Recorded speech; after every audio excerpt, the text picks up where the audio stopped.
Let's do this. We are live. We are live. The thumbnail that I did when YouTube takes your picture, I've got some books and a few old pictures, and I'm going to go through some stuff. But this picture, this is a picture of me. I think this was 1990. And this is in the Bronx, New York.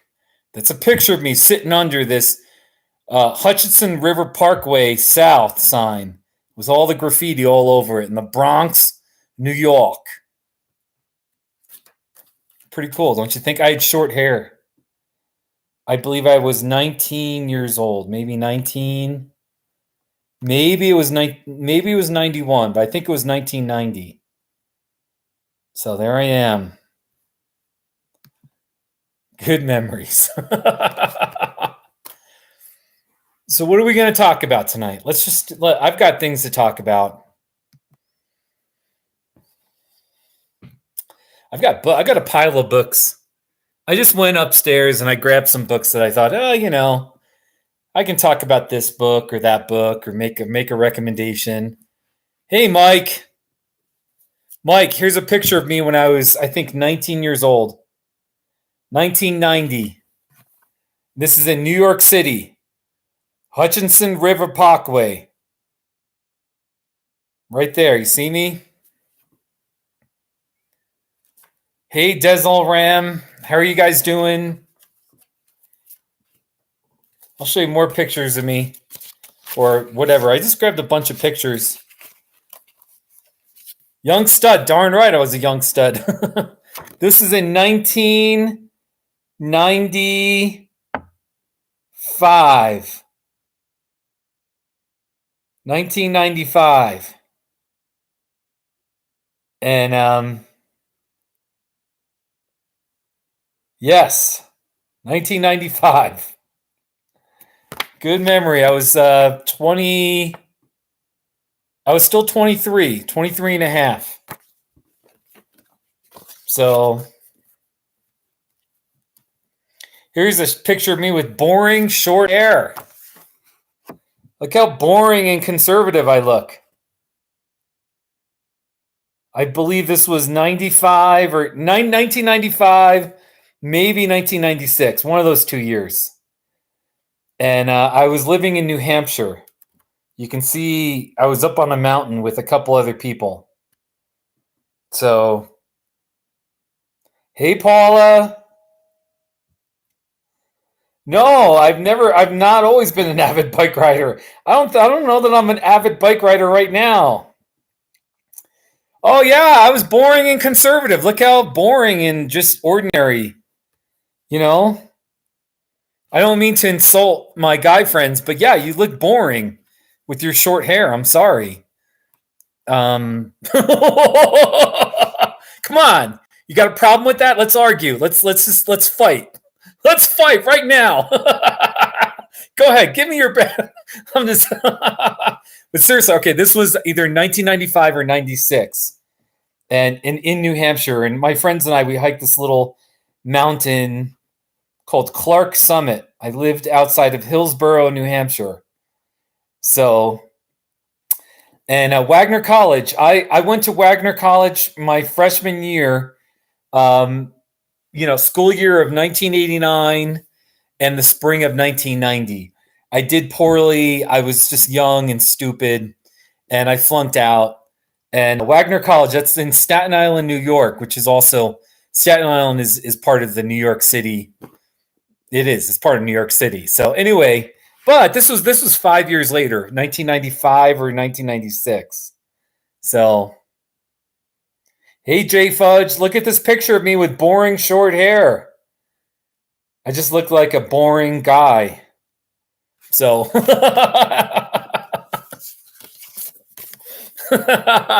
and thank you, Paul. I appreciate you liking my longish hair. My hair, even just in the last, it was thicker and longer, even just 5 years ago. In my upper 40s, my hair is kind of thinning, and it doesn't grow anymore. And, I try to take care of the split ends, but it's just not growing anymore. So, but anyway, I just, doing my best.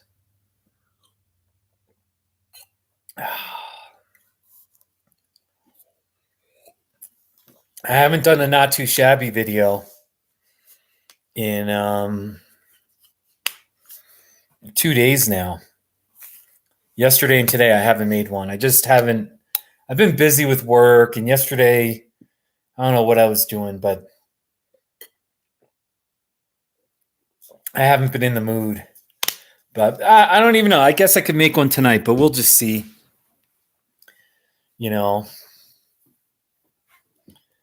So, want to see my pile of stuff here? Here's a picture of me with my two brothers. I have two brothers. This was about 25 years ago, sometime in the mid 1990s. And I'm there on the right. That's my older brother on the left, and my younger brother in the middle there. They're holding a couple of cactus. And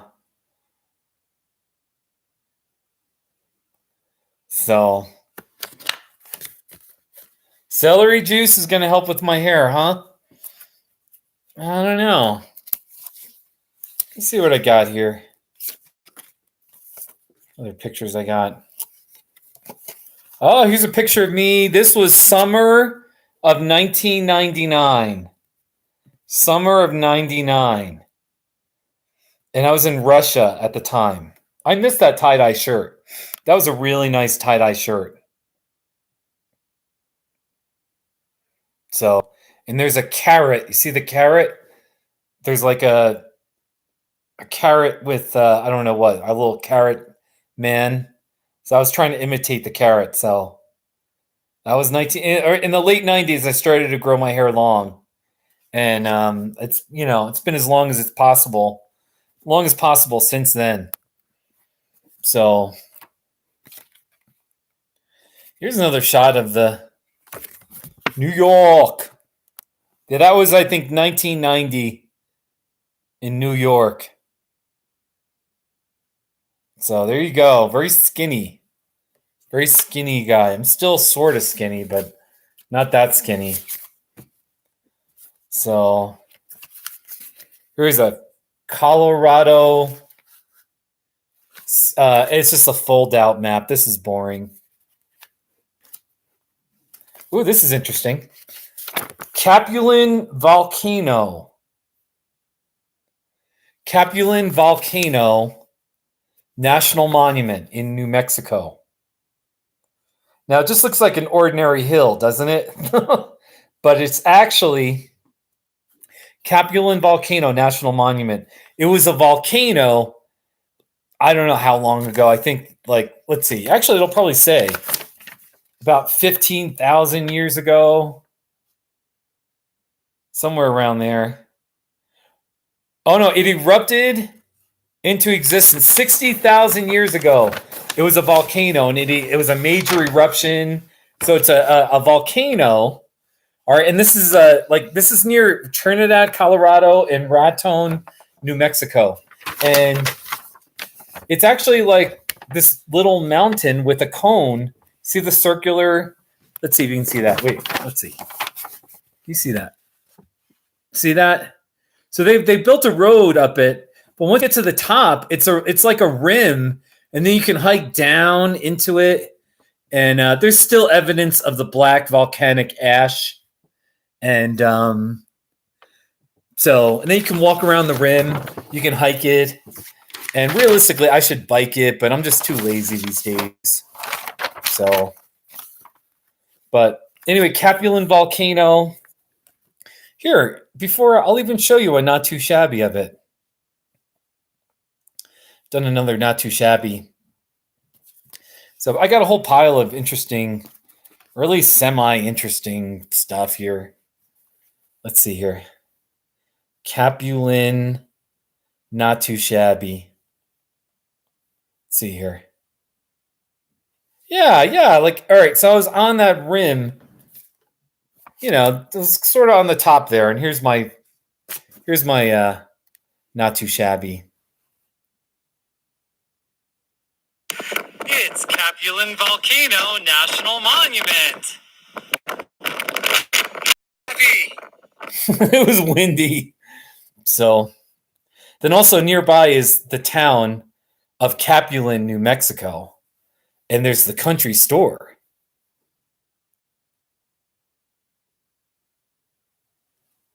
It's going to play? It's the Capulan Country Store. Not too shabby. It didn't play the video. Wait. Come on, YouTube. It's going to play? Maybe? What is going on? I want it to play. Normal. It's the Capulan Country Store. Not too shabby.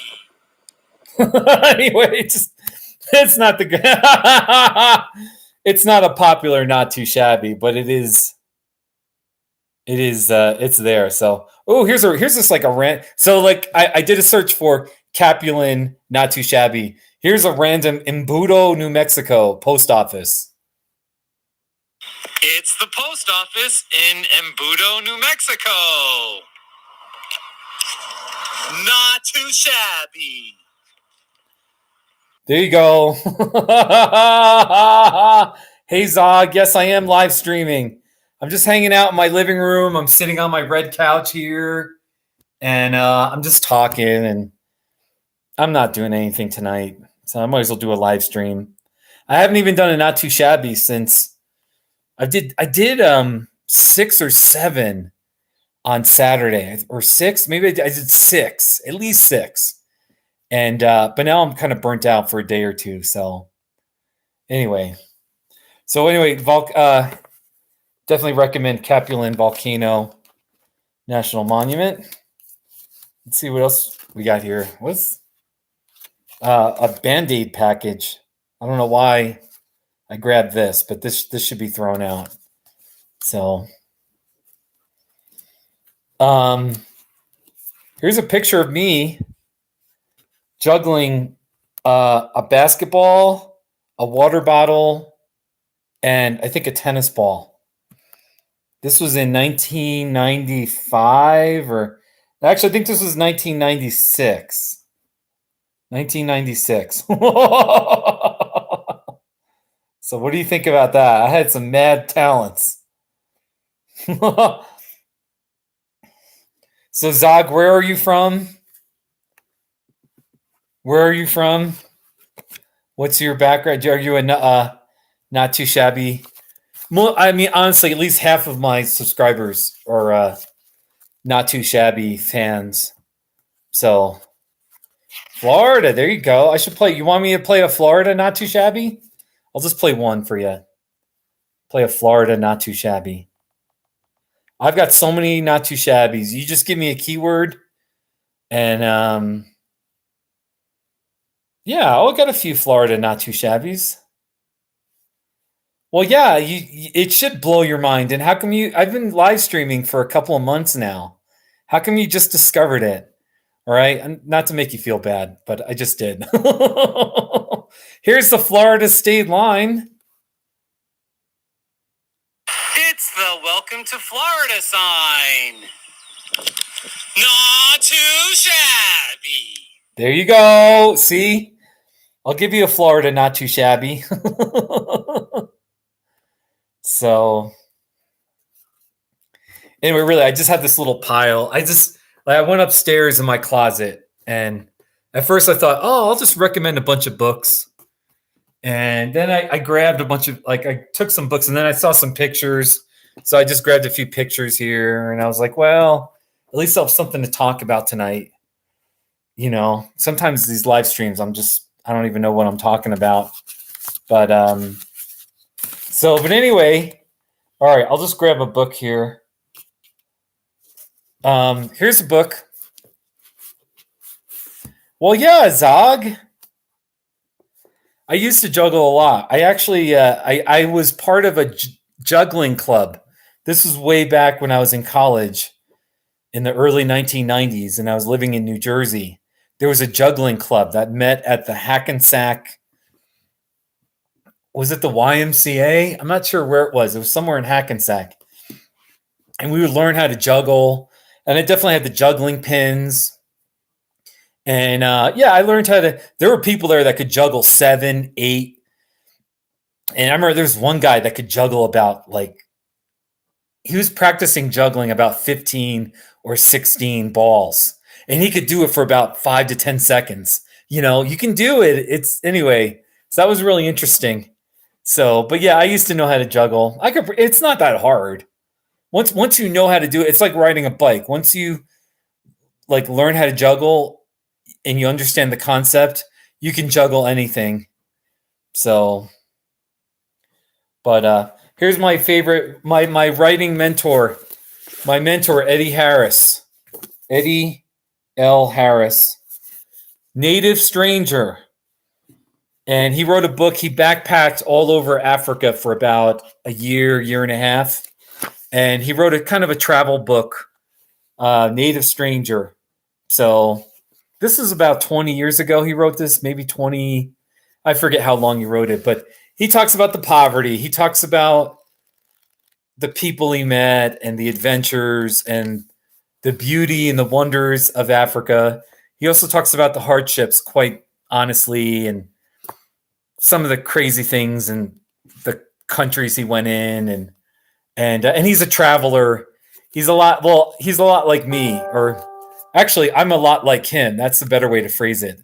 Is that I'm a lot like him. So he anyway, this is one of his books, and I think part of his writing, Eddie Harris here, that's his name. Go look him up on Amazon and buy his book. But he, his writing definitely got me thinking about biking across America, and then doing a travel book. I wrote my own book about my first bike across America trip. So my books are over there. See my pile of books? They're right up there. So I don't feel like getting up to get it though. So, hey Zog, wow, that's a great question. How do we give you money? Well, I mean, first of all, you can do the super chat thing if you want. Just do the super chat thing, right? I mean, if you want to mail me money, I'll give you my address here. PO box. I have a PO box. Send me money. So I'll take money. I mean, but I don't. Anyway, if you want to send me money, you can send me money. Just do the super chat thingy though. Somebody gave me $25 about a week ago. And then another person gave me $5. So that was the most I've ever made, $30. And I'm not really doing this for money. I'm not, but I mean, if you've got lots of money and you want to part with some of it, I'll take it. My car's 11 years old. So I'll take charity. But anyway, Native Stranger, okay? Eddie Harris. And I'm going to have to message Eddie and say, hey, man, I mentioned you in my live stream. Go check out his books. He also canoed the entire Mississippi River. Mississippi Solo is his book. So just look him up, Eddie Harris, and his EDDY. So anyway, there you go. Go check him out. Hey, thanks, Zog. I'll take $10. I really appreciate it. It's very nice. Seriously, thank you. That's very nice of you, man. So, wait a minute. Did you just give me 20? Did you just give me two $10 bills? Zog, where do you live in Florida? I'm just curious. Let's talk about Florida. I'm a big fan of your state. Yeah, well, thank you. Oh, did you accidentally hit the enter button twice? You only meant to give me 10, but you accidentally gave me 20. Let's see if I can refund it. No, I can't I can only ban you. I can ban you or put you on time in timeout, but I can't refund the money.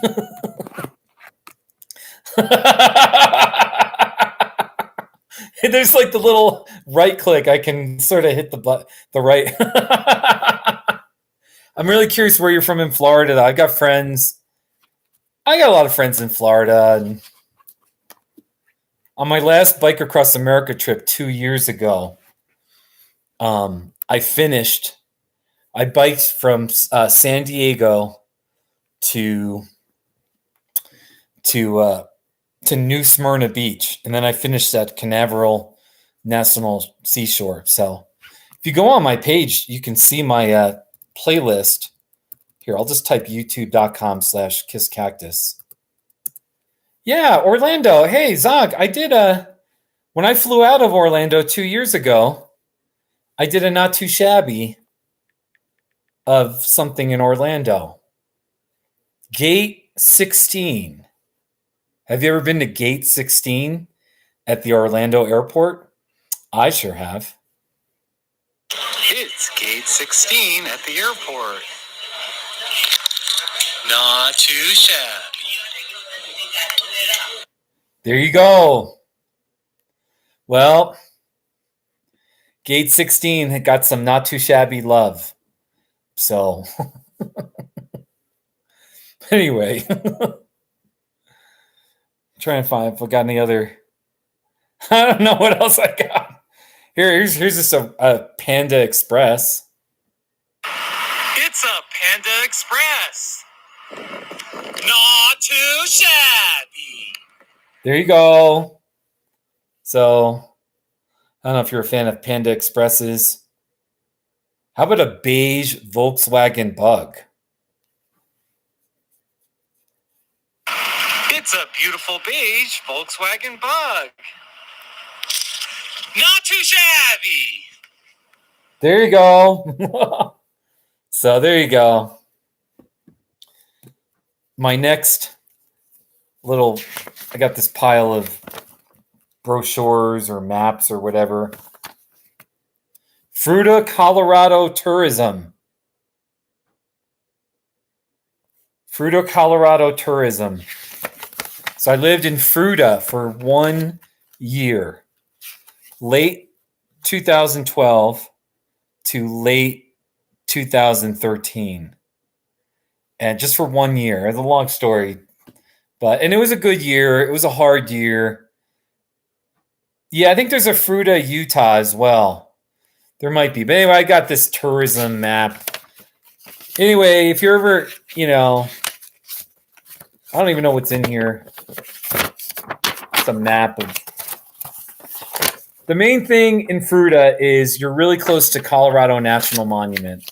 So go to Colorado National Monument and enjoy it. And it's kind of part of the whole Grand Junction area. And there's lots of good mountain biking there. And you might drive through Fruita on your way to Moab, Utah. So, hey, video. I'll tell you what you missed, video. And that's a good question. Because today I have a few old pictures. This is a picture of me from 1990. I think I was 19 years old. I'm pretty sure that was 1990, maybe 1991. And I was in the Bronx, New York, trying to get that glare out of there. But I was standing under a sign that said the Hutchinson River Parkway and all the graffiti all over the sign. Not too shabby. That's right. That's in the Bronx, New York. Yeah, I can juggle. Here, I can juggle. I mean, it really isn't that hard to juggle. Seriously. But here's a picture of me from, I think, 1996. I was juggling a basketball, a tennis ball, and a water bottle. So, and if I can find 3 things, I might juggle something here, but I don't feel like getting up from the couch right now, so sorry. All right, so Zog, since you Zog, you get the inside track because you donated money. And I didn't even ask you either. But let me see what else I got here. Might be interesting. I just got these random things. Ooh, here's this. Here's something. An Arkansas dictionary.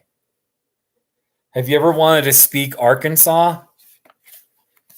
This is an Arkansas dictionary. So,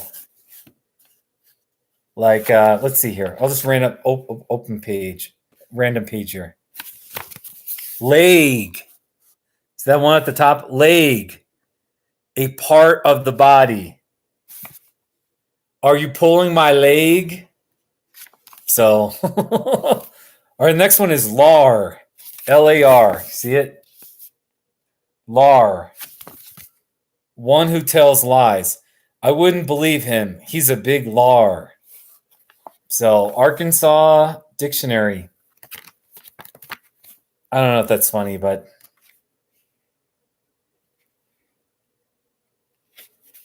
salary. There you go. Wait. Salary. Payment for work.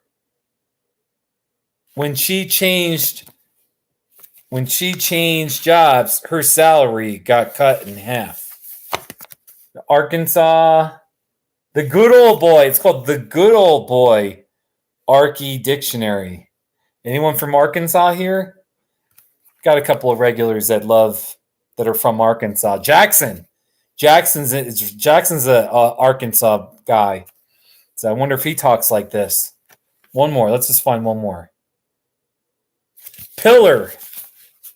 See the word pillar. A headrest. This is the hardest pillar I've ever tried to sleep on. Pillar. That's how they talk in Arkansas. So, but I'm not making fun of Arkansas because I've been to Arkansas a whole bunch of times. In fact, I have a video of me at an Arkansas Razorbacks game. Let me just show you. It's not too shabby though. I'm sorry. Okay. This was 2009, 9.5 years ago. Here. Charles, do you think we're going to get a touchdown? Yes, I think so. All right. Here we go. Let's go! Let's go!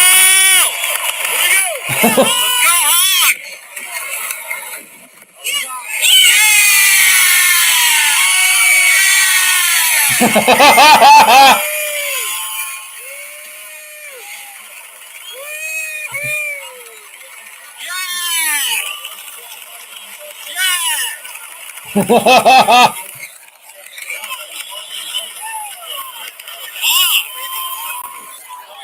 It's a big Arkansas. You gotta love those Razorbacks. So, but yeah, it was fun. Yeah, good old Arkansas, you know. So I also have Arkansas Not Too Shabbies. If you want to see that. Oh, Zog, you can ask me anything. I have a bachelor's degree. I have a bachelor's in political science. Then I have a master's degree in counseling. So, and I'm a mental health therapist for a normal job. So, yeah. We got 8 people in here. My record is 17 people in my live stream. 17. That was 3 nights ago. So you see, here's just a random book. Oh, really, Zog? You're working on your MBA? Where are you going to school? Wow, that's impressive. An MBA. People with an MBA are smart. Seriously, they're good at business, and I could learn from them. So anyway, that's so great, man. Good luck. Very proud of you. Hey, Chip. How are you doing? I've been showing old pictures of me. This is a picture of me from 1995. And then this is a picture of me from, I think, 95 or 96. Look at my boring short hair. I think that was 1996. I looked horrible and boring. Just your typical boring looking guy. So, so here's this a book. Winning Chess Strategies. Who plays chess in here? Winning Chess Strategies. So I read up on chess. I play a lot of chess online. That's what I do to sort of. I don't watch TV. I'll just play chess on my computer. On my Chromebook here. So, yeah, man, Chip, what are you doing tonight?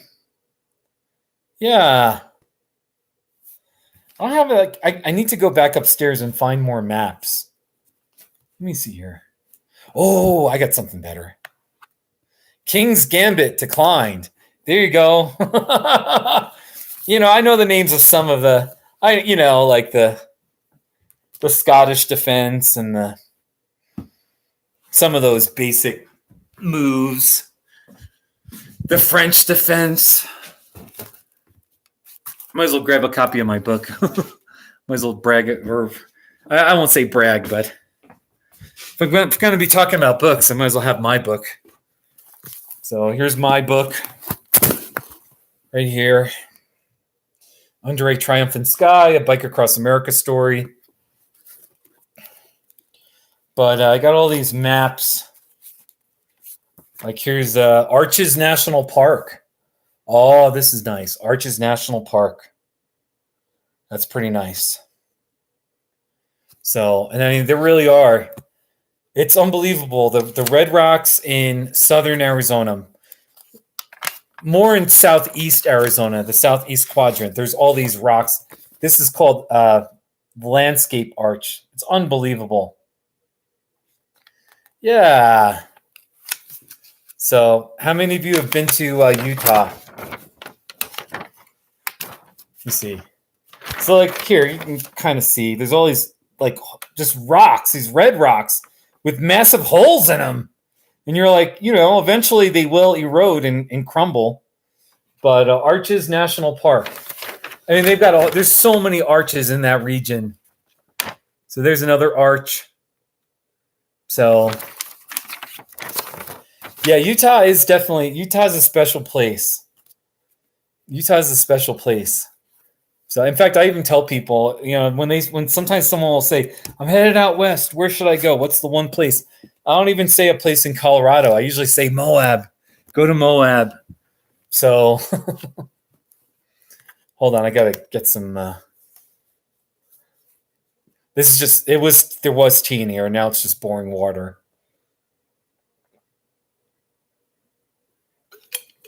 So, see what else we got here. Holy Cross Rudy Reservoir. Colorado has all these maps, and this National Geographic has all these topographical maps of mountains and all these mountainous regions, and you can really if you're serious about mountaineering, hiking, all these maps. This isn't it. It's hard to show a map but they're big fold-out maps. You really get to understand the contours of mountains, and you can understand why trails go this way and not that way, and what if I go off the trail? How, all that kind of stuff. Let's see what else I got here. A happy birthday card for my mom. So that's nice. She sent me this was, she didn't mark the year. I'm assuming it was, it was last year. Anyway, she sent me a birthday card. Very nice of her. Ooh. Oh, which one should I show? Am I not into Monkey's Uncle? I've never biked in Moab, Utah, or anywhere in Utah. Zog. Am I not into digital? Like, what do you mean? Like maps on my phone? I I don't know that I'd want to do it. I mean, why wouldn't I just want a paper map? It's a little, I mean, I guess you could do a digital map on your phone, but sometimes it's easier to look at stuff. Well, it depends. But anyway, I've got these paper maps. Maybe I'm just old. Zog, I'm old. Okay? That's the reason. I'm 47 years old. Seriously, though, I got more. I shouldn't be mean to you at all after how kind you were earlier. So you can give me a hard time back. But anyway, seriously, really, I've got a pile here. How about the Great Sand Dunes? Folks, if you, for those of you who've never been to Colorado, or this is actually in my region of southern Colorado, Great Sand Dunes National Park. I mean, they're really big mounds of snow. And in a lot of it, it's like beachy sand. You got to go here. I'm serious. I should just take you all. We'll just go on a field trip. There's massive mountains behind the Great Sand Dunes called the Sangre de Cristo Mountains. And I actually live behind that big mountain. It's hard to explain, but if you look up Westcliff and then the Great Sand Dunes, you'll see I live in Westcliff, Colorado, but go to the Great Sand Dunes. And I've done not too shabbies here. Let's see what pictures we got here. What do we got? I don't really have great pictures of anything, but no, yeah, it's sand. It's sand, Zog. Here, wait. I'll show you. I've made videos. Seriously, you got to go to the sand dunes. I'm not just saying this. Here we go. Sand dunes, not too shabby. All right, here. This was 4 months ago. Was the last time I was there. Check out these dunes. Okay, it's only 9 seconds, but It's Great Sand Dunes National Park. Not too shabby. there's this area. I mean, we hiked up this big mound of sand. So here, and let me show you. Actually, let me just show you something else. Great Sand Dunes. I just want to show you a longer video. I think it's about 1.5 minutes. But I just kind of try to show the scenery. Here's one. Zog, watch this. And Monkeys, you've been to the Great Sand Dunes. I don't know who else is watching, but here. Here we are, ladies and gentlemen. We are on the top of a wonderful So amazing. hill, or it's a massive dune. There's Kathleen resting. That's my Look at these views.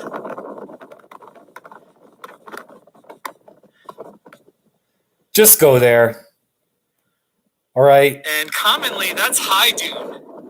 Everybody hikes up there. And there are so many people up there. There's a bunch of teenagers that are riding their You're right, Zog. sleds down the hill, and it was kind of noisy, so we just thought we'd hang out on this ridge. Go Where it's so Zog, it really is, and it looks like what the Saharan desert or something crazy like that. Yeah, they probably could shoot films there or something. You're right. So it's a national, and it's in this remote area of south central Colorado, kind of close to the New Mexico border, but in Colorado.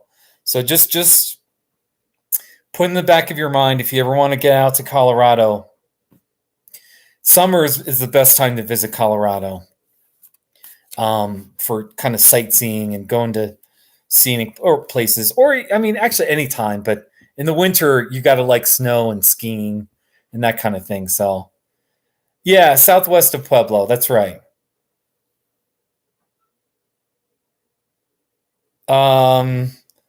Monkey's uncle. I think they're talking about the Wet Mountains, probably the Wet Mountains.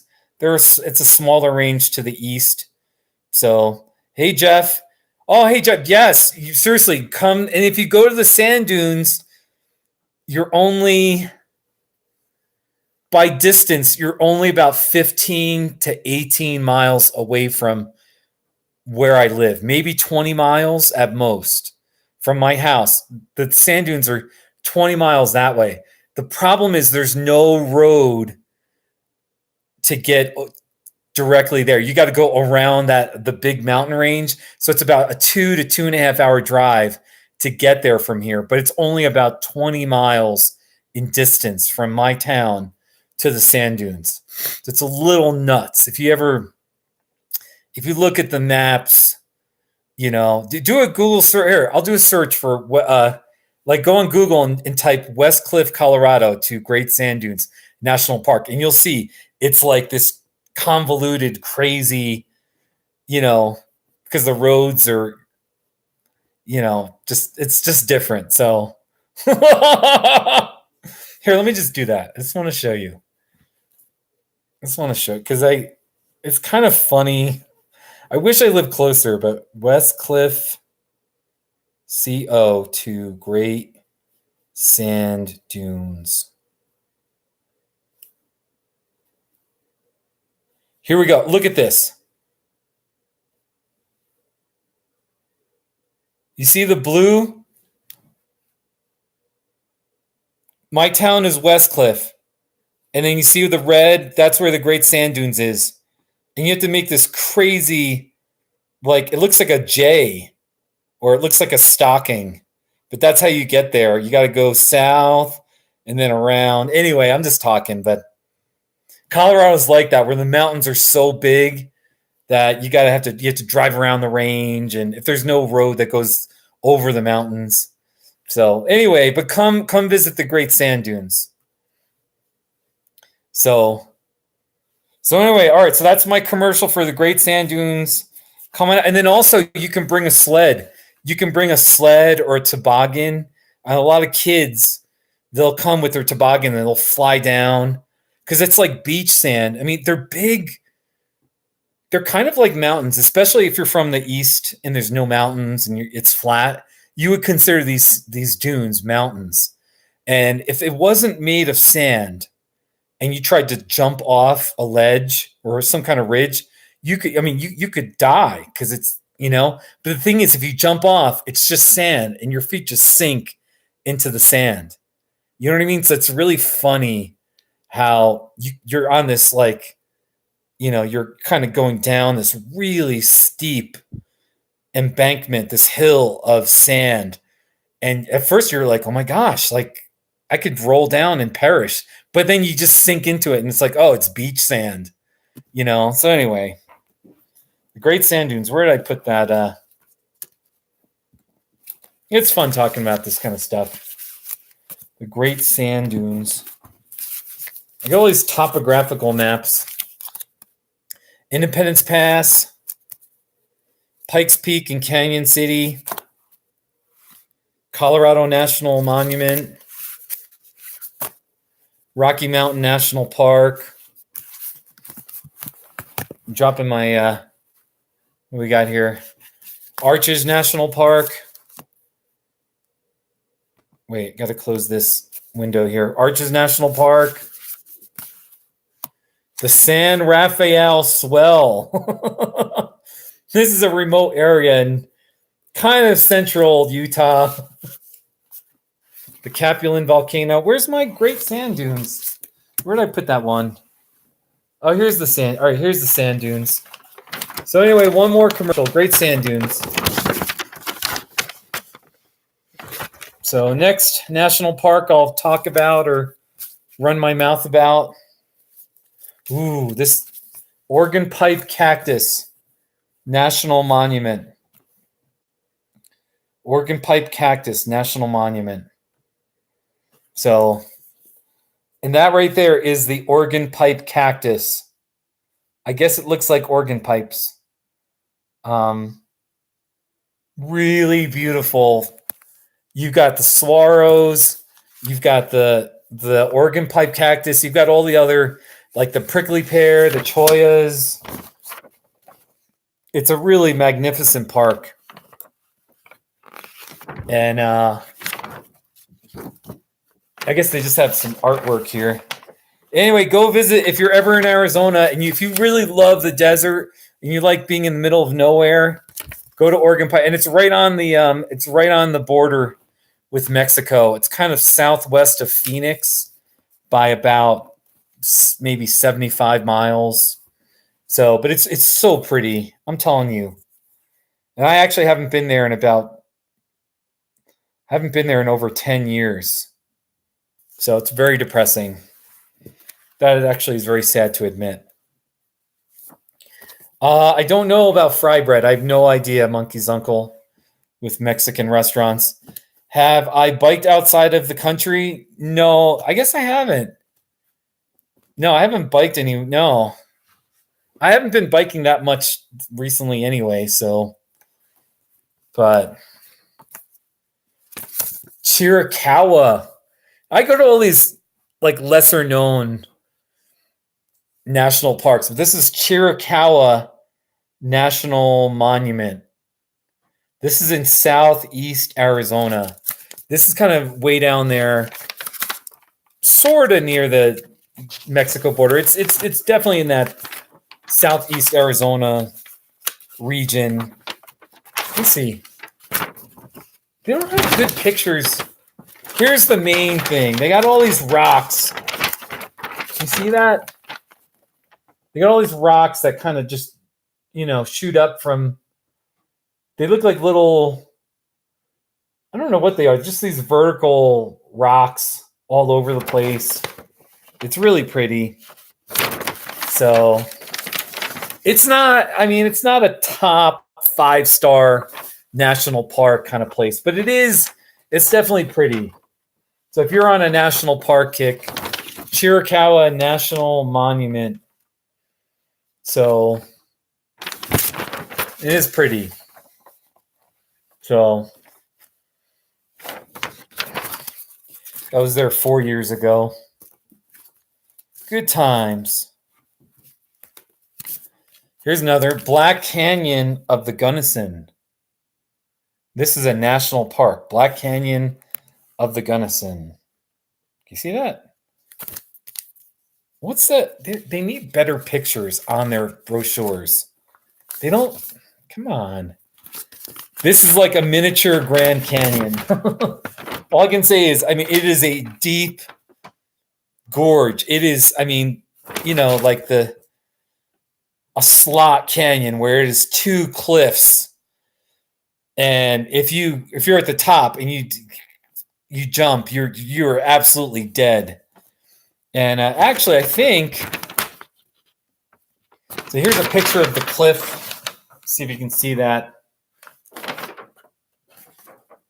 That's the cliff wall. Anyway, I'm pretty sure there was a picture at the Black Canyon of the Gunnison where, something like the Empire State Building, which is in New York, from bottom to top, it's about half the size of, the distance of the Black Canyon of the Gunnison.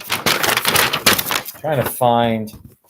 Anyway, these brochures don't have a lot, but anyway, Black Canyon of the Gunnison. So that's right. It is far steeper than most. So let's see here. What else we got? I know we've got more. Black Canyon of the Gunnison. Chiricahua. Breckenridge. Here's Independence Pass. Anyway, all these maps. So many maps. Yes, I've driven through Cimarron, Colorado. I've been there. Idaho Pass. Georgetown, Loveland Pass. Yeah, it's fun. I could be a tour guide. I am a tour guide. I'm just having fun. Capulin.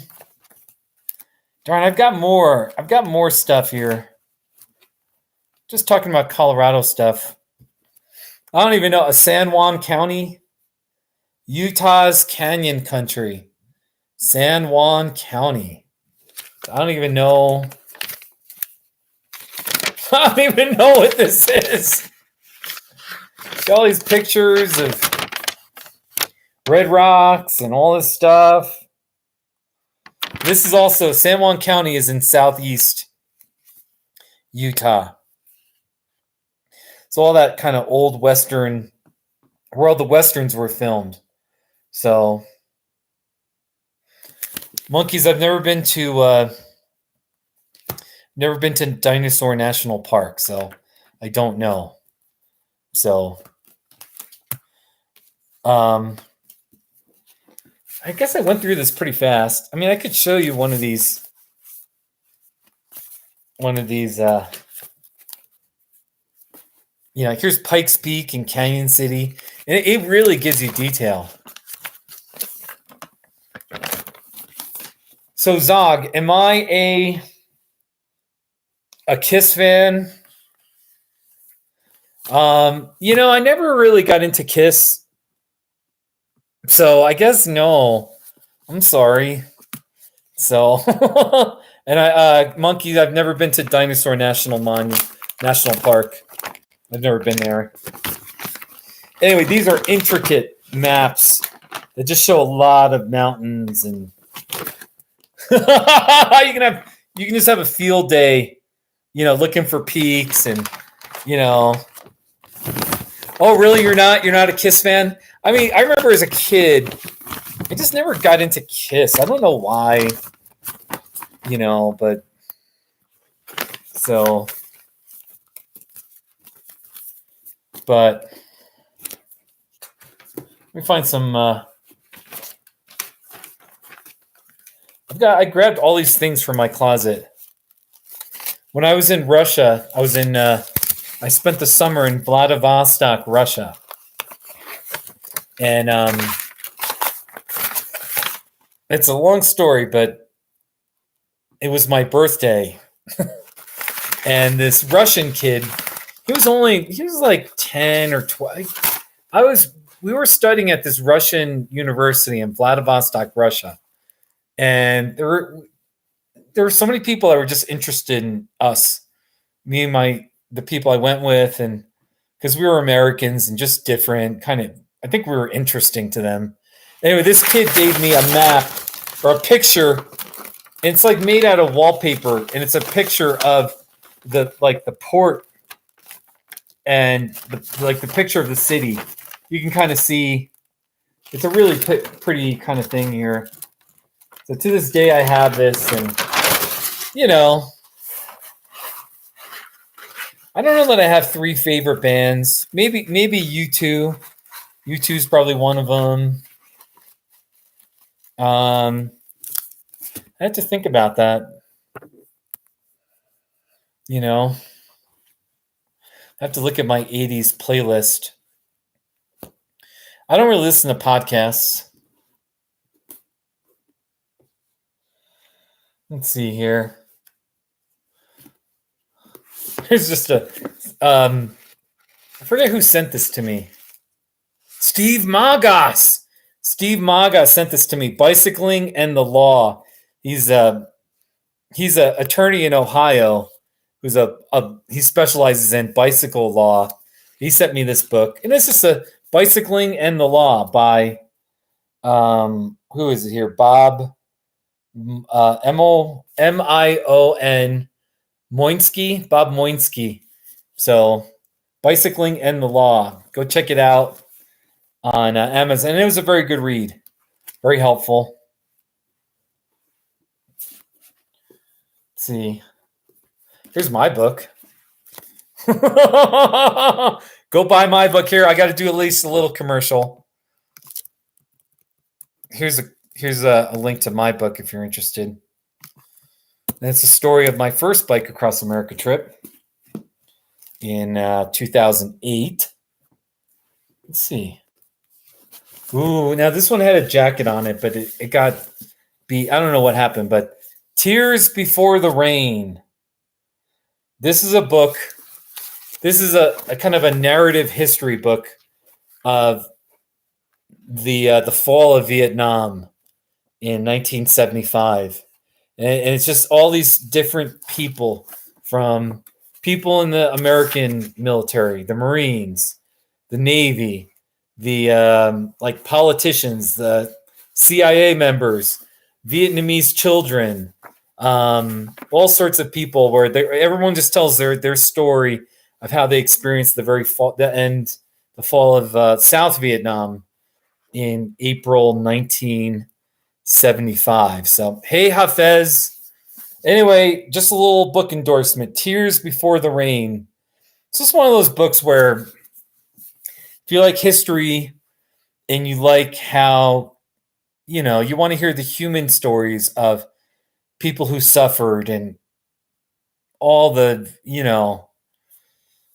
how people really actually experienced it. You can read history in a book, but then to hear it from people who lived through it and suffered or endured or, whatever, were eyewitnesses. It's kind of an interesting book. Tears Before the Rain. I wonder if that's on, it should be on Amazon, I'm assuming. Here's a Max Lucado book. I'm a big fan of Max Lucado. If you're interested in Christian living type books, Come Thirsty, Max Lucado, he's solid. He just writes with he's a solid, he's definitely I think he represents the faith well. We'll just put it that way. So, and Max Lucado, Come Thirsty. He's written about 20, 25 books. Go get any of his books. So, let's see what we got here.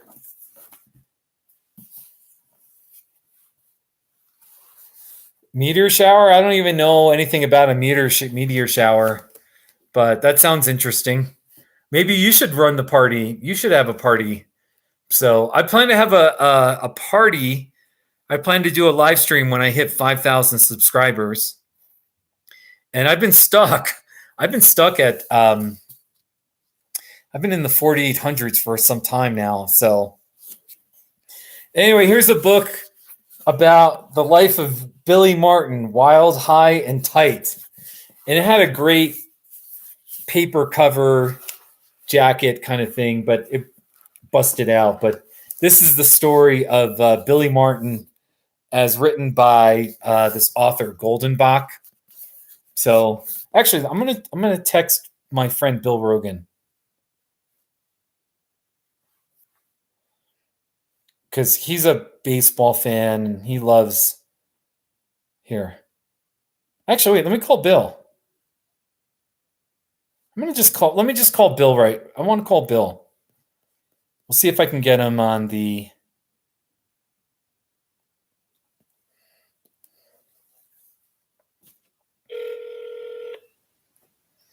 You got the volume up? We need to do an interview with Bill. Bill Rogan.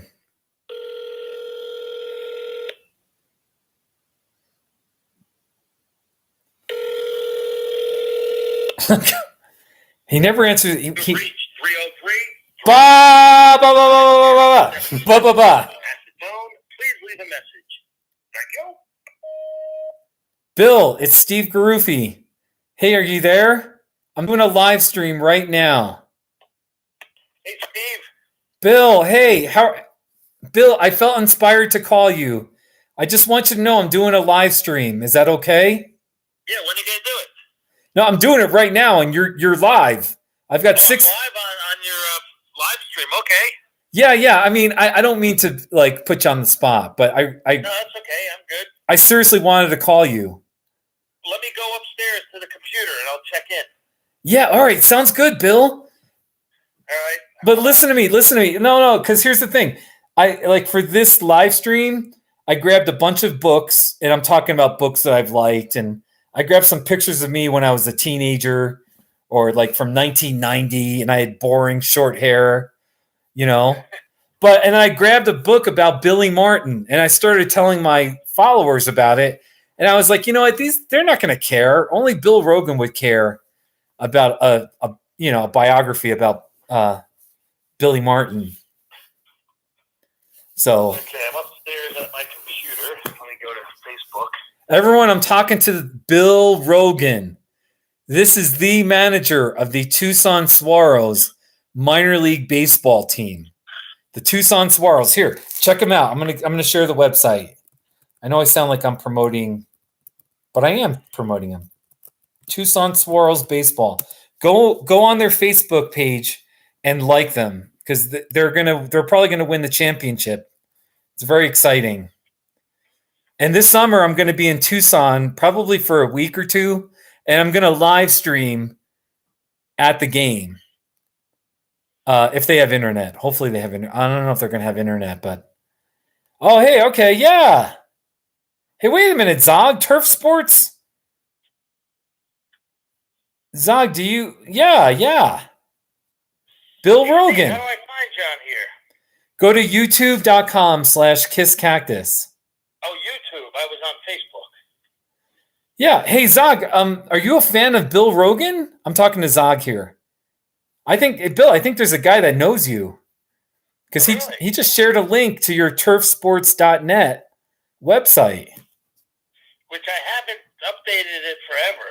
I know. I haven't. I know. It's okay. It's hard.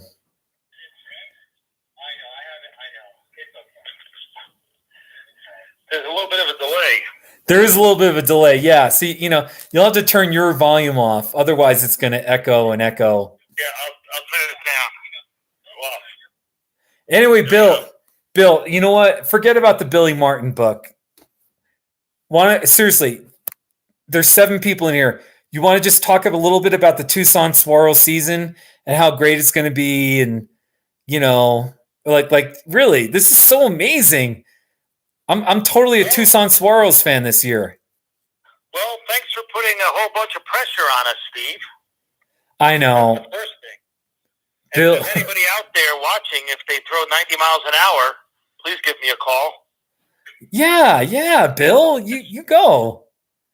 Bill, have anyway, Bill, it's good that you're in good spirits, Steve. Bill, I got to tell you, the problem is I grew up in the 1980s.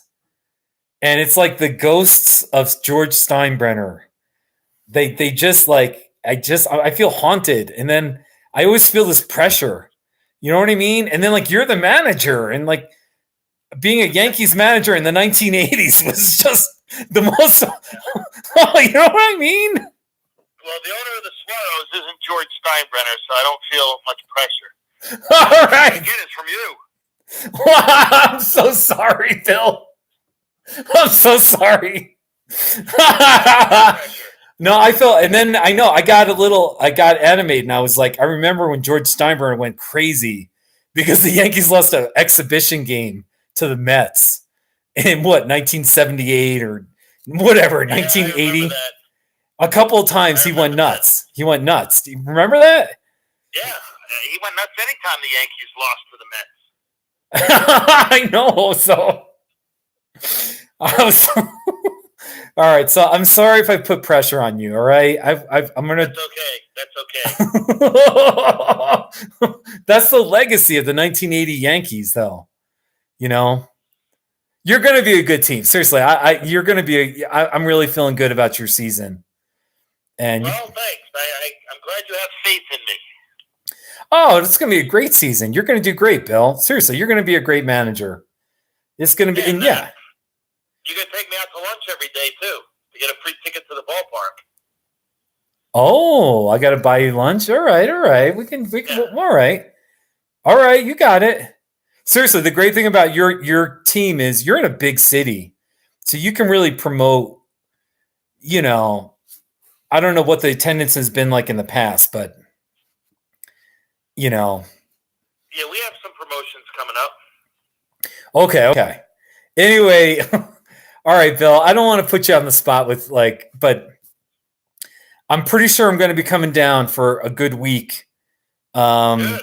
We're going to do this, and I've been a Trinidad Triggers fan, and I'm really thankful that you guys don't play Trinidad because then I'd be conflicted. But you can still root for Trinidad. Well, yeah, well, meet up in the championship series. But make no mistake, if it came down to Tucson versus Trinidad, I'm totally behind Tucson. That's not even a question. Seriously, I want to be clear about that. Oh, totally, totally. Actually, and I kind of wish you did play them because then I could go and see you, for that. So, because then you'd be up. Trinidad's a little closer than Tucson. Are you going to be up? You're going to be up in Santa Fe for 1 3-game set. Am I right? No, we don't play Santa Fe or Garden City.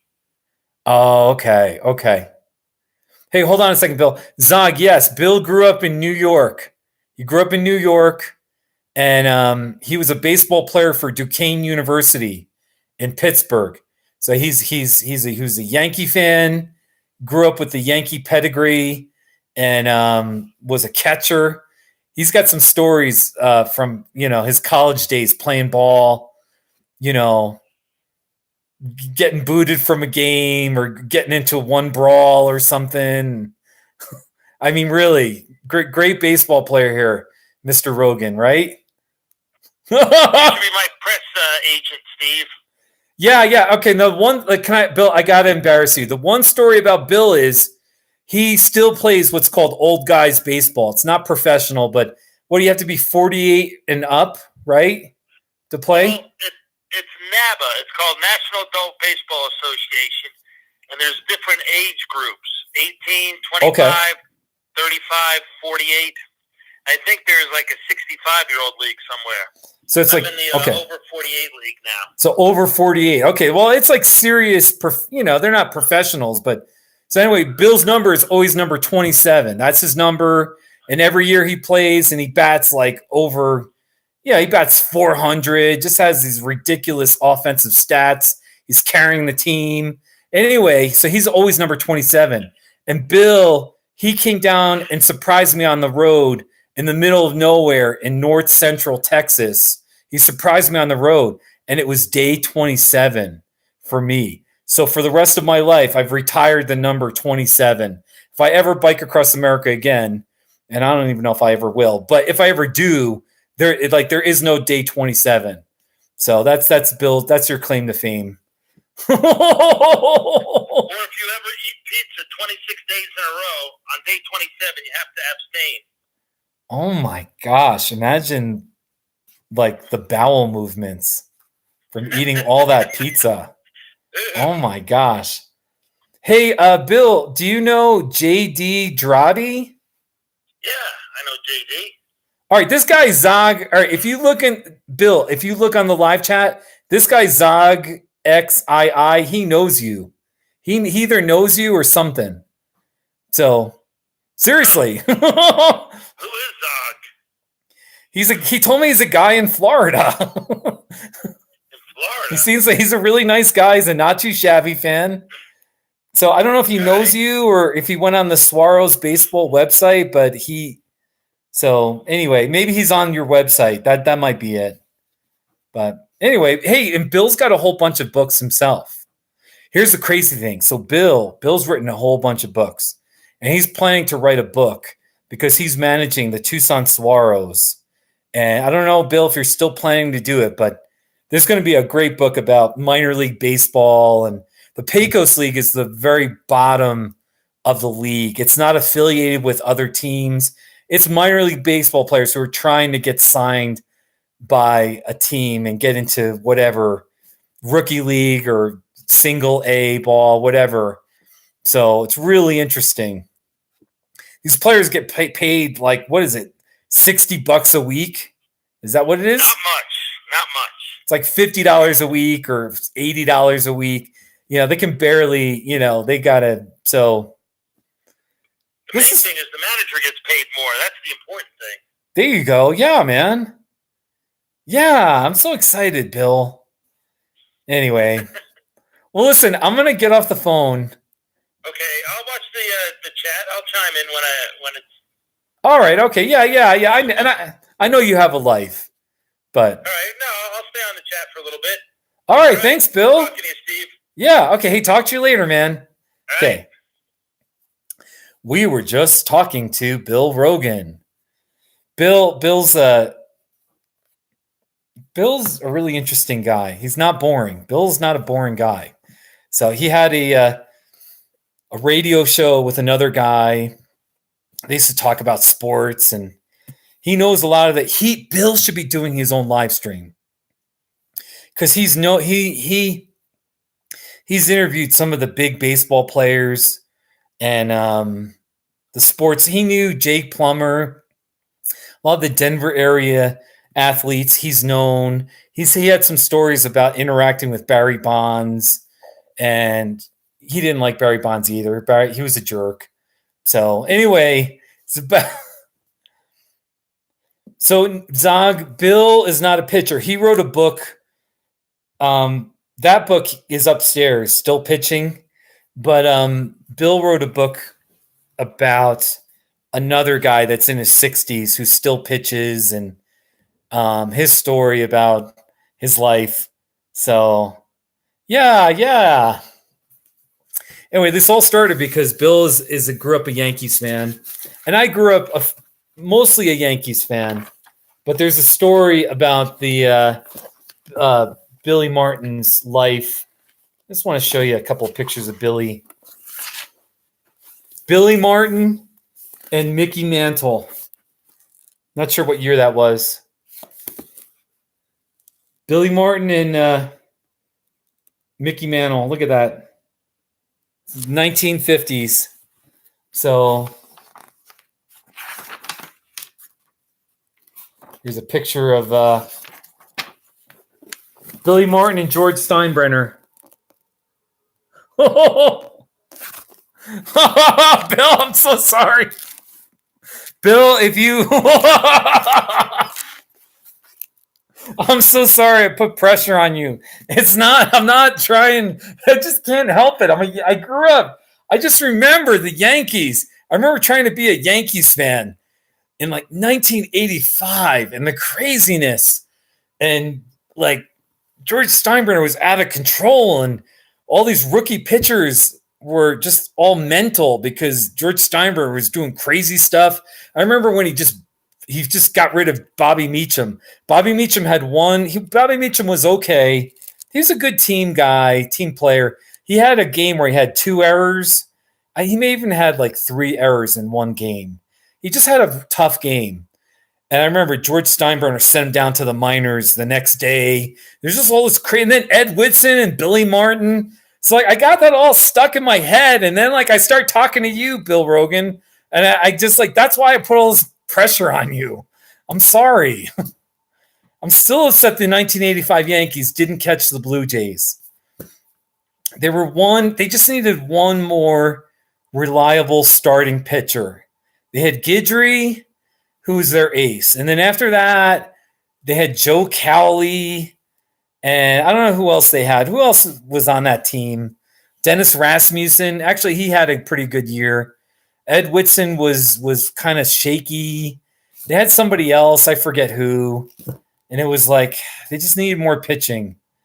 So I'm sorry I'm going on a ranting about the 1985 Yankees, but so okay. I'm gonna go upstairs and get more books. Okay. So I don't think he was born that early, but I don't know. Anyway, I'm going to go upstairs and find more stuff. I cleared out the room because I was going off about the Yankees and talking to Bill, but Bill's my friend, so I don't care. Let's see what else I got here. I got some my old Colorado license plates. Bob Shirley, that's right. Bob Shirley he was actually not too bad. Bob Shirley. And Andy Hawkins was a little bit later, I believe. So that was 85 Yankees. Because their offense was so good. Just from how powerful their offense was. They just needed decent pitching. And what are my pictures? What the heck do I got up here? Oh, here's more pictures. Oh, I got a whole bunch of pictures here. All right, let's see what we got here. Oh, okay. I got content. Here we go, ladies and gentlemen. This is fun. My goal with these live streams is just to have fun. I don't care how many people are watching. Yes, I want lots of people watching. Yes, I want to be famous, but I'm just having fun. I just got to keep it real. I got to have a clear conscience that I'm living my life well. You know what I mean? That's right. Bob Shirley, Dave Rigetti. So I have a big pile of pictures here, or at least a little stack. Oh my gosh. Here's a great picture. This was 1998. Late 90s. I think it was 98. Yeah, that's right, Bill Rogan. Brian Fisher was one of those rookie pitchers. Hey, Josh. And then Phil Niekro. Niekro wasn't. Oh, all right. Can I just, before we get into the Yankees again, all right. This was in Manitou Springs in 1998, and there was a coffee shop, and this is my friend Donna. She named a croissant sandwich after me. She called it the Garufi Special. Let me find it. Where is it here? Anyway, on her little menu here, she called it the Garufi Special. Let's see. It's somewhere there. I think I got a better picture of it somewhere. Let's see here. Let me just see something. Steve Garufi menu dot JPEG. All right, here. I just want to show you. Josh, how are you doing? I'm doing a live stream. I'm showing pictures. I got bored, so I started showing pictures of me when I was younger. Here, I'll show you a picture of me with boring short hair. I looked awful. I just looked very boring and conservative. Just looked like a loser. Where is it here? Oh, actually, well, this is a picture of me from 1990. I was, I think, 19 years old. So, hey, Rick. Rick, how are you doing? Here's Rick. It's great to see you. Here's a picture of me. I think this is 1996. And I had boring short hair. That was when I lived in New Hampshire 20 years ago. So look at me. Well, yeah, that's wonderful, Josh. That's the way it should be. So, but I got to show you this picture, Steve. Wait. Okay. I have a great memory. I used to go to this. This was 1998, maybe 1999 as well. But there was a coffee shop in Manitou Springs, and that's Donna. She was the owner, and I just moved to Colorado. I mean, I was new, and Josh, that's when I knew you. Anyway, I was such a regular that they named a sandwich after me, and they called it the Garufi Special. So it was just a croissant. It was just a breakfast croissant sandwich, but they called it the Garufi Special. Isn't that cool? Really, isn't that neat? So what an honor. I had a sandwich named after me. So that'll tell you how blessed of a life I've lived. How many people get a sandwich named after them? You know? So really, that's kind of cool. So, all right, where's all my other stuff here? Ooh, let's see. Here's a picture. Yeah, hey, Josh. Everyone, Josh in my live chat, he was my first, when I moved to Colorado Springs in 1997, we both rented a room from this couple in Colorado Springs, and we were, kind of roommates. We each had a room next to each other. So good memories. You know what I mean? That was good. 1997. So yeah. Here's a picture. This is a picture of me from 1990 or 91.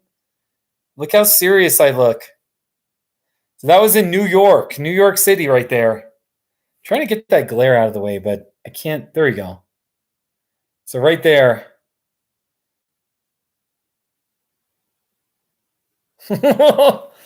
I'm sure they gave me freebies. The Donna was so nice to me. So hey, here's a picture. This is me and a woman. I forgot her last name, but me and Sharon. That was in Russia. So I was in Russia at the time. Good memories. Yeah, I looked pretty serious there, didn't I? I think I was trying to be like one of those like New York City tough guy, whatever, you know. So that was in the Bronx, New York, kind of near where my parents grew up, but it looks like it was really bad neighborhood, and it wasn't that bad. So, but yeah, so we're having fun here, ladies and gentlemen. So I got all these books. Like I got all these books. I had a pile of books, and I was going through it, recommending books. So this is a picture of some rock outcroppings. Am I in the picture? No, these are my friends. This is Nick, Kansas Kelly, and Bernie. And this is on the Pikes Peak Highway. We just pulled over. Come to Colorado, ladies and gentlemen. There's just all sorts of mountains and just random rocks that look like this if you come to Colorado. So, yeah, I do look young and fresh. Here's a picture of my teepee. I had a teepee in the year 2000. I think it was 2000. I had this large teepee. So there I am. I always wanted a teepee, and I finally got one. So that was a lot of fun. So, what do you think about that? You think it looks like an album cover, Bill? Here's my friend Bernie.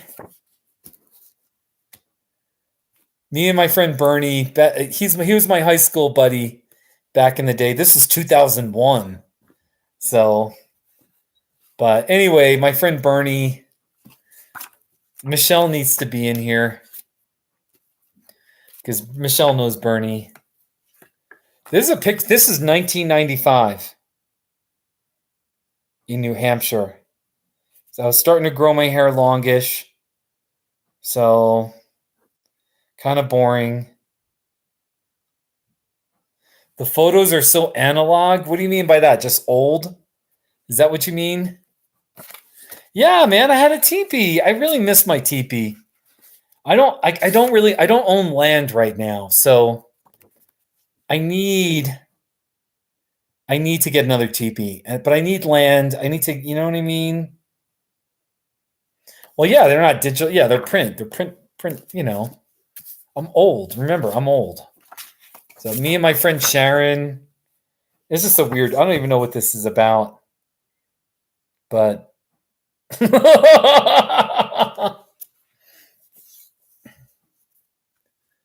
so let's see here. Oh, Josh is fine. This is my friend Nick. He's into extreme ironing. This weird thing. It's kind of like my not too shabbies. There's this whole thing of people that just carry an iron and they do extreme ironing in these crazy places. So yeah, imagine that. Back when you didn't even know what the photo looked like until you had them printed. Isn't that nuts? Seriously, that's just nuts, man. Here's a picture of me and my two brothers at the New Hampshire Capitol, and you can see I had lamb chop sideburns. That was the summer of 1995. I had big lamb chop sideburns. Isn't that amazing? Look at those lamb chops. Look at those lamb chops. Should I grow back the lamb chop sideburns? I seriously should grow back. I should grow lamb chop sideburns. Look at those lamb chops.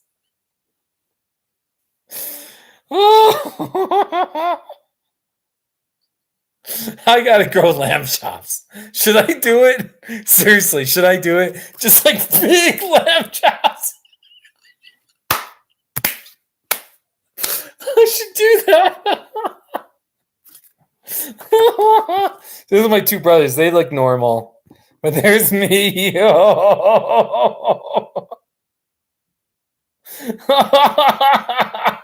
Seriously, I don't know if I could do it with just my counseling work. I don't have to be that professional, but like, my counseling clients, they wouldn't really, I doubt most would care, but it might look kind of weird if I've got lamb chops. This is the only, I had lamb chops for about 3 or 4 weeks, if I remember. And this is the only picture I had. I remember back in the day, like a year after I had the lamb chops, some friend had a picture of me and with like a really good view of the lamb chops. And I remember saying, can I have that picture? Please save it. And then I forgot about it. And I actually forgot who it was. So, but there it is. We'll see. Keep in mind, I might do the lamb chops. Seriously, that'd be so amazing to have these big, 1880s lamb chops. So.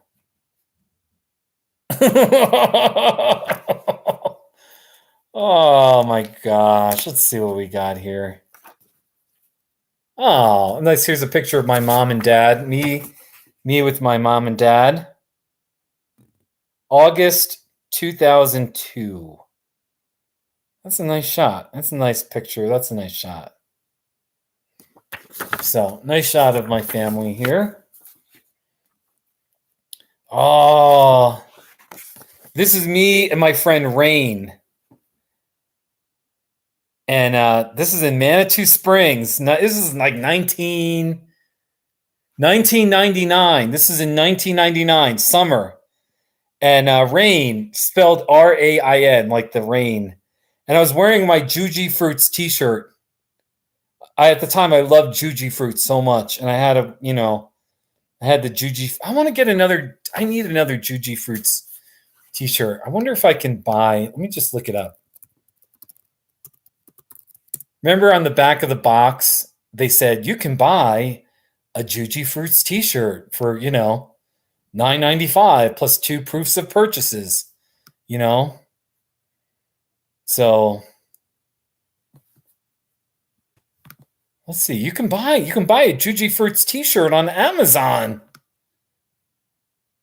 Oh my gosh, I might get this. 100% cotton. They want $20 though for it. I mean, I guess it's not too bad, but anyway, so there's that. I'm still focused on the lamb chop sideburns. I'm not really a beard guy though, but I could do I probably need to do the lamb chops. I don't know, man. I don't know. Should I just not shave for a week and then just, do the lamb chop and just grow in the lamb chop? Now would be the time to do it. So, this is nice. A picture of me. I was being baptized in a lake in New Hampshire in 1995. So that's a nice picture. And there's Clinton Cartwright and I believe Stan Farmer there. But nobody's from my New Hampshire days in here. Oh, wow. This is me in it. Like all the pictures I have from the 90s are kind of cool, but I visited the Horn family in Wisconsin. And I was on their tractor. So isn't that amazing? Oh my gosh. Pretty neat. So, and that's Mary Horn. Me and Mary Horn. So I don't know. I'm pretty sure she's married now, and I think we're Facebook friends or whatever. We should be. Oh, this is actually kind of sad, this picture. But I may show it. Let me see what else I got here. Oh, wow. I'm sorry. I'm going through all these pictures here. Me and Dave Spinelli. This is 1995 or 6. So 2004.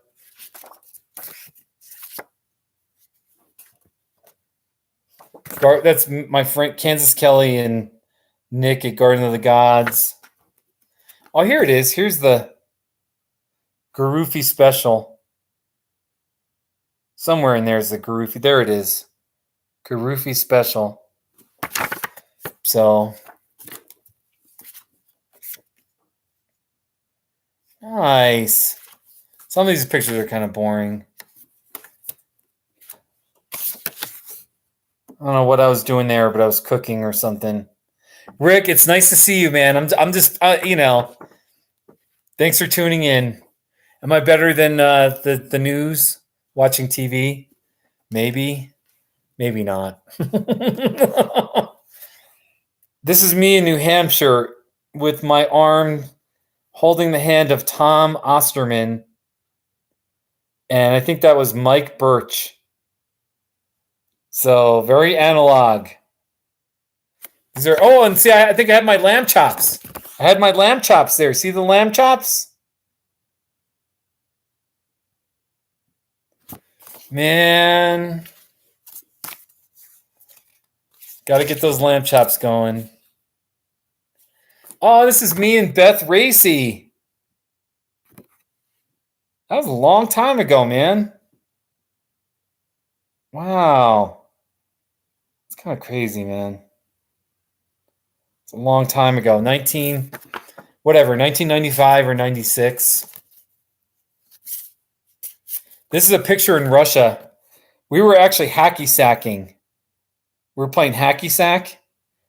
People would think that I was a soccer star with my hair. So that was like the big, some of the Russian people thought I was a soccer star. Summer of 1999 in Russia.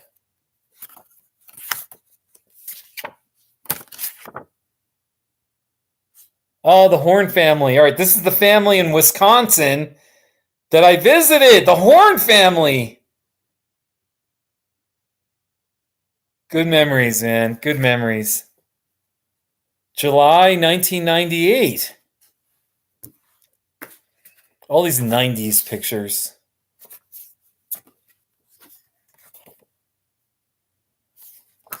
Some aren't that good.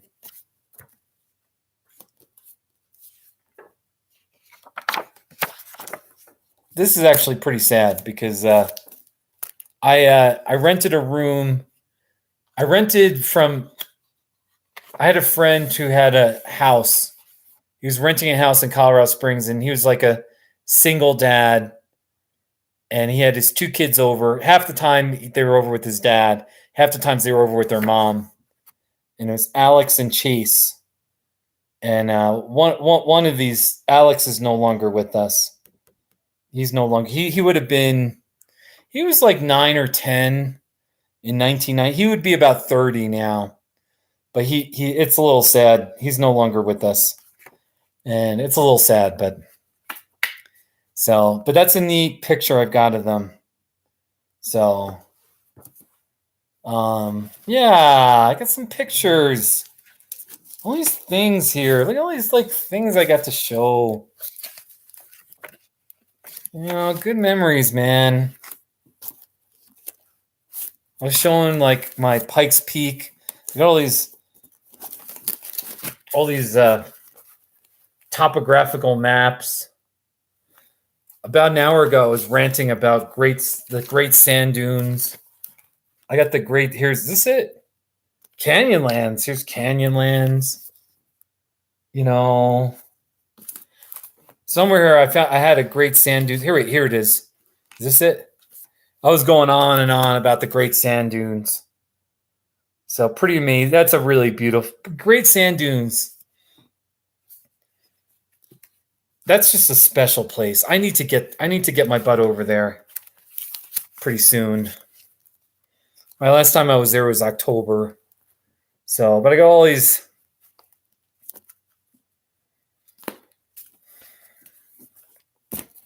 Organ Pipe National Monument. Who's been to Organ Pipe National Monument? Anyone? Anyone? I sound like the Ferris Bueller teacher. So,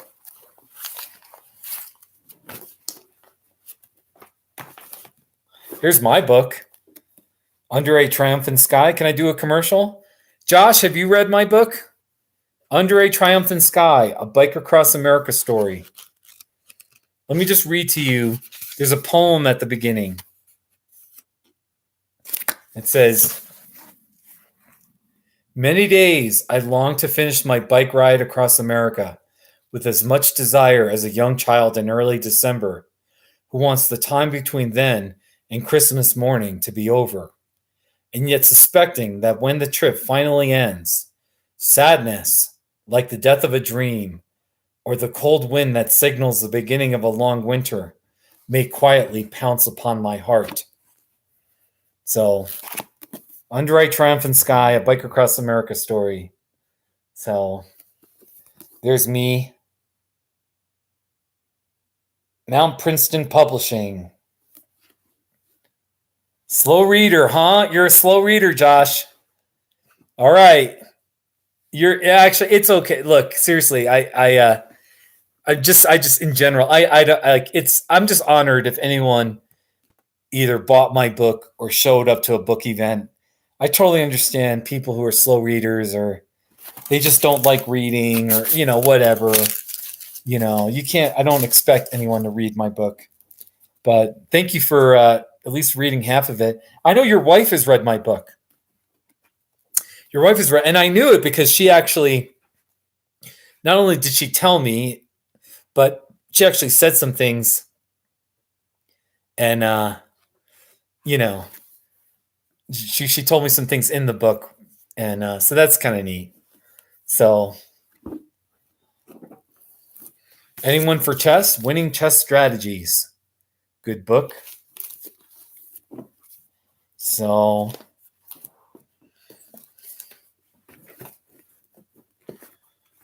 I don't want to get too religious on everybody. I already promoted a Max Lucado, but just read Max Lucado. Here. Max Lucado, great spiritual,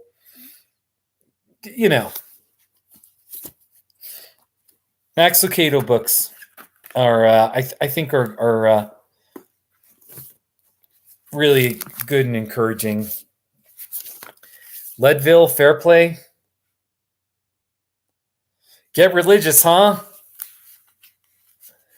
Yeah, Zog, you want to get religious? I'm curious. I try not to be too.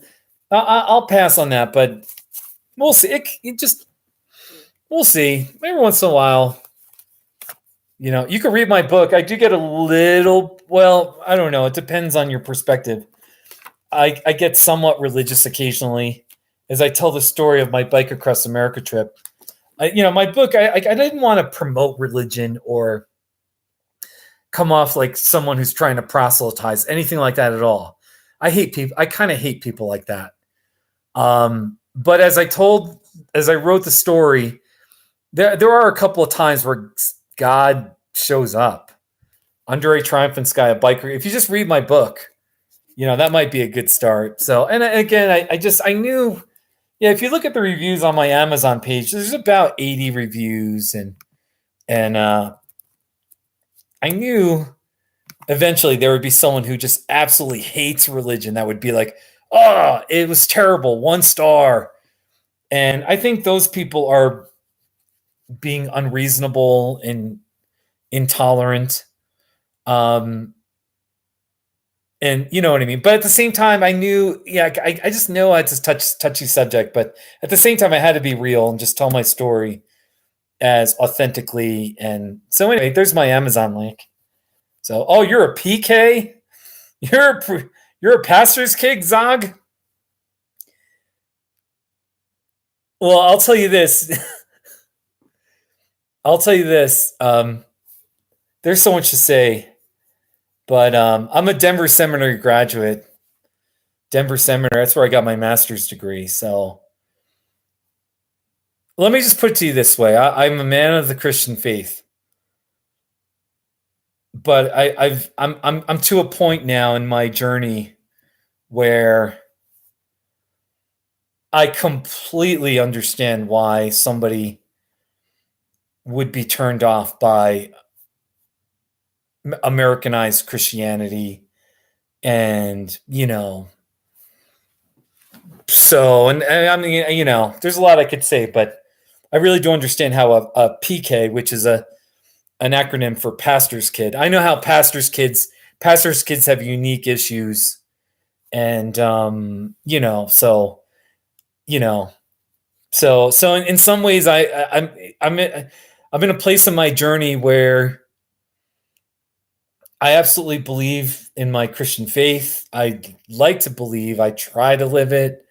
I pray. I do a lot of the things that might indicate that I'm a real Christian person. But at least in the past few years now, I almost feel like I identify more with, those unbelieving liberal people, those atheists. I totally understand where they're coming from and what they see. And, I find myself, but actually it's kind of interesting because now I've earned the respect of some of my, secular, liberal, agnostic. I don't want to hear anything about religion type people because they know. Anyway, I could get into more details, but anyway, that's kind of my. And in my book, there's one scene where I really felt like God spoke to me, not in an audible way, but He kind of showed up and kind of communicated to me, and then it was kind of like one of the pivotal moments in the trip.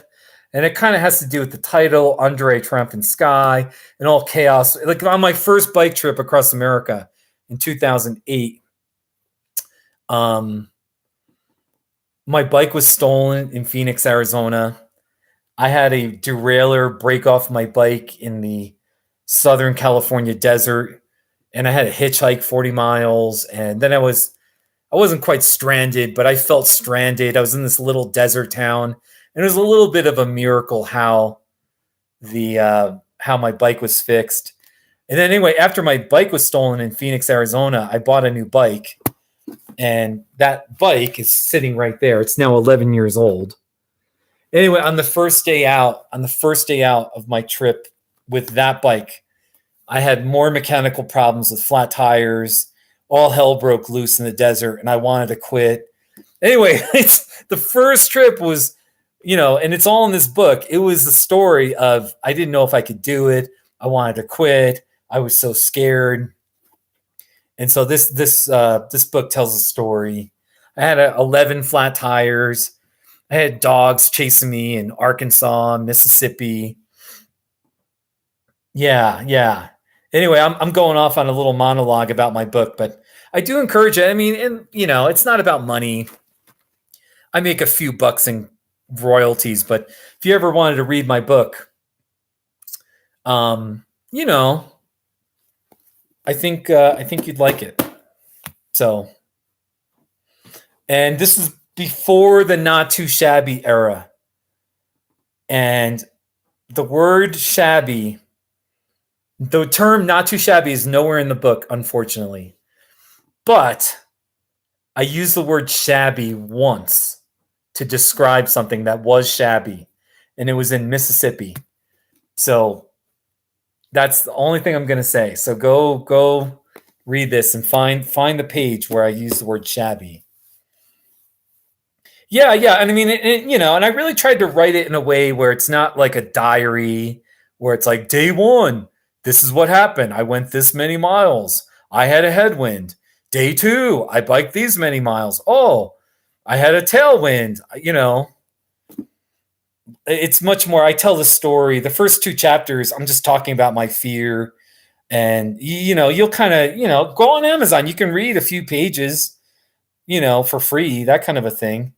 So,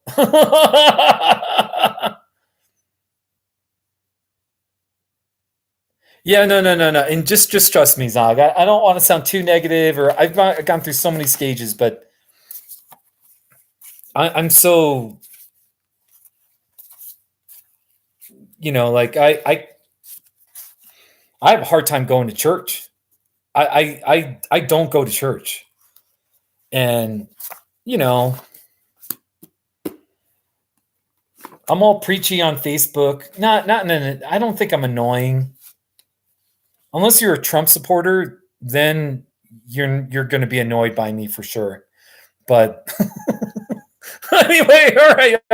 But I don't know. Like I have a hard time going to church. It's too much of a routine, and I'm like, does God really want me? Like, I'm just showing up to a building with all these people I don't know, and I got so many issues with church right now, and I'm not going to get into all that. Yeah, no, for sure, Zog. And there was a time, I will say one thing. When I first came to faith in my early 20s, there was a 2 or 3 year period where I was going to church every single day. Not every day, every week, every Sunday. Sometimes on Friday nights. My church had a Friday night service. Usually whatever, some Wednesday night Bible study, something. And 3 days a week, I was going to church, and I was so like that. I just lived for it. I was so hungry, like I remember having a spiritual hunger, and I remember judging people. Like I remember judging people that would be like, yeah, I'm a Christian. I believe in God. Christ is my Lord, that kind of a thing. But they don't go to church for whatever reason. And I used to judge them and think, what kind of why wouldn't you want to go to church? Wouldn't you want to sing to God? And don't you want to have preaching?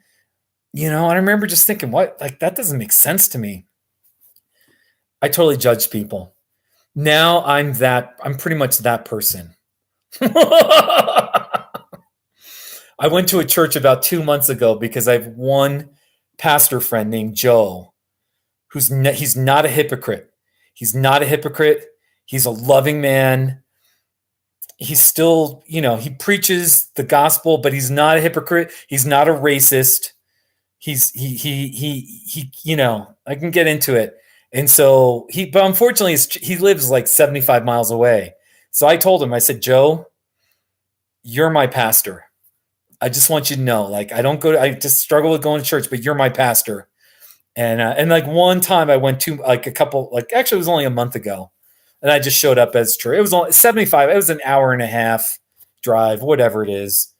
And but after that, it's like I don't need to go again and again and again. And anyway, but the key is I think the key is to be connected with other people, to be in quote fellowship. That's a very Christian word, to be in fellowship. But I'm a big believer. I mean, I do believe it on a kind of a Christian way, but more so that it's like we're supposed to be connected with others. And I do have some friends by phone where it's like we're connected, even some social media connections where, it's like I feel connected, and I'm much more interested in being part of a group where we're real and honest with each other and that kind of thing. So no, for sure. We're not supposed to be alone. Of course not. By the way, like part of the reason I do these live streams, I'm a single guy. I live alone. I mean, I do have friends, but like in this town, I don't have any hangout friends. It's sort of hard to find friends that you hang out with in your 40s. It's not like college. So, so sometimes I do these because I'm like, well, I got time. I got an hour or two, and let's have some fun. Let's make some not too shabbies, So No, thank you, Zai. I don't want to talk anymore about. We can talk about it another time, but I've spoken enough about it. I try not to be. It comes out though, and I'm not ashamed of it, and I'm not going to back away from it. But I try not to be too, And I really do hate. I don't like people that have a religious agenda to convert me or to make me go to their church to beef up their numbers or whatever. And I have a lot of respect for Mormons. I really do. I know many of them. I don't like their style of knocking on doors and trying to get me to, and I mean, there was it wasn't that big of a deal, but 2 months ago, a couple of girls knocked on the door. They were like young, probably college age girls. And they were fine. They were friendly. And it was funny because they actually wanted to give me a Book of Mormon. And I said, no, thanks. I'm really not interested. And I don't want to waste your Book of Mormon. And then all of a sudden, I just had the great idea. I said, but can I give you my book? And I gave him a free copy of my book. And I just said, it's the story of my book. And, but the thing is, I wanted to build a relationship with them. I wanted to just, whatever, I wouldn't hang out with college girls per se, but I wanted to just be their friend. And I remember I saw them a few days later and I just said hi. They were walking in another neighborhood and they weren't really interested in talking to me, or it didn't feel like they wanted to be my friend. So it felt kind of cheap, like, oh, okay, you only wanted to talk to me to win me over to your religion, but you don't want to be my friend. I don't know, man. I don't know. That's just, and I'm not trying to knock, but just in general, if you're only coming to me with an agenda to convert me, that's a turnoff. I'm just gonna, that's all. So you got to be friends with people. You got to really show that you care. You can win people. You can persuade people for anything that you believe in, but first you absolutely have to show that you care. And before you can show that you care, you got to actually spend time with them. You got to help them. You got to be a good listener. If they need, if they're poor and you're rich, you got to share your resources with them. You got to give them money. You know what I mean? Anyway, I'm just talking. I'm just going off. That's at least how I view it. So, because it's not a logical thing, like, oh, I'm going to use logic to convince somebody to follow my religion or believe in my politics. That doesn't work. It doesn't work. So, anyway. But seriously, Zog, I want you to go, like, when you come to Colorado, and you are coming, you're gonna get your butt out here. Just come in the summer when Florida is like way too hot and it's insanely humid. You need to go to the Great Sand Dunes. I'm trying to find that map here. Come to the Great Sand Dunes, Southern Colorado. Make Colorado Springs your kind of like your main. You fly into Colorado Springs, and it'll be hot, but there's not the humidity at all. And then from Colorado Springs, you can come to West Cliff, where I live, go to the sand dunes, go west to Buena Vista, Salida, see those mountains, go over Independence Pass. I mean, pretty much anywhere in the mountains you're going to love. Do a hike or two, hike to a waterfall, drive up Pikes Peak. See, I really should be a Colorado tourism person. All right, Josh lives in Loveland. So maybe you should visit Josh. Yeah. Well, I actually did. I quit a job 2.5 years ago, and then one of my quote real jobs as a therapist. And then I worked at a visitor center, the visitor center in Trinidad, Colorado, and they paid me minimum wage. And you just sit behind the counter and you just encourage people with, grabbing literature and, oh, the bathroom's to the right. Will you sign in? That's all you got to do is just be friendly. Let me see here. Here, I worked at this Colorado visitor center, and it's got 9,000 views. It's the Colorado center. Not too shabby. So there you go. Yeah, you've never seen snow. That is sad. You've never seen snow? Let's see what the Not Too Shabby's got. This is the most watched Not Too Shabby. The courthouse in Trinidad. It's the Los Animas County Courthouse. Not too shabby.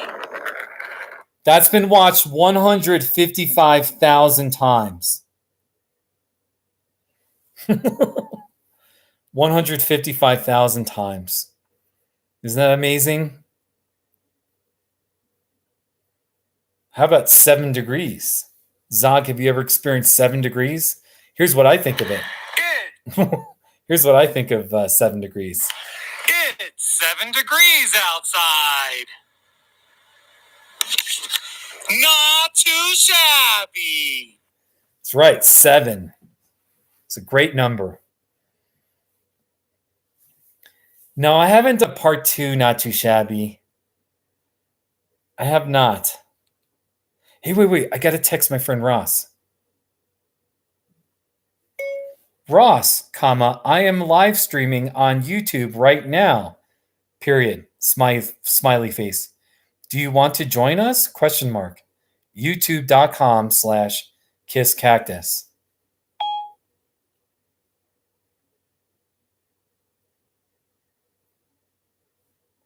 Okay, wait. They always put a space between kiss and cactus. So anyway, it's 9 o'clock. I need to go to bed. I need to go to bed pretty soon here. My first client is at 8:15 tomorrow morning. I still got time.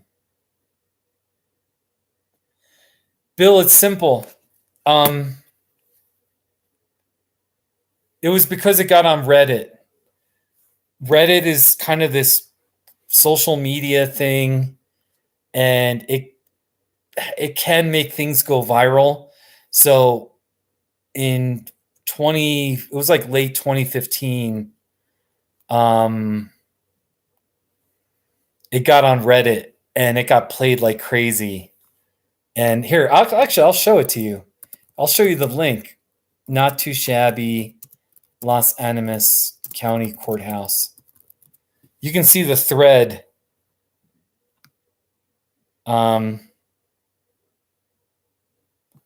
Here it is.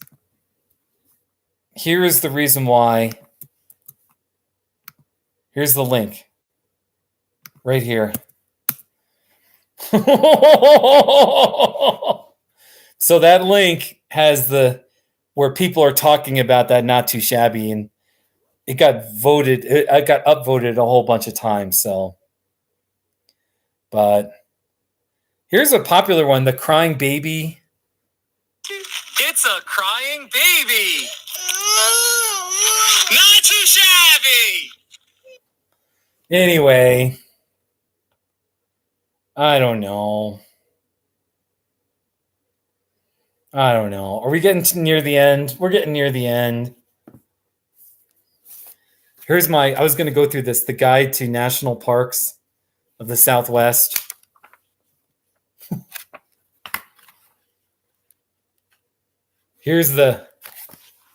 Let's see here.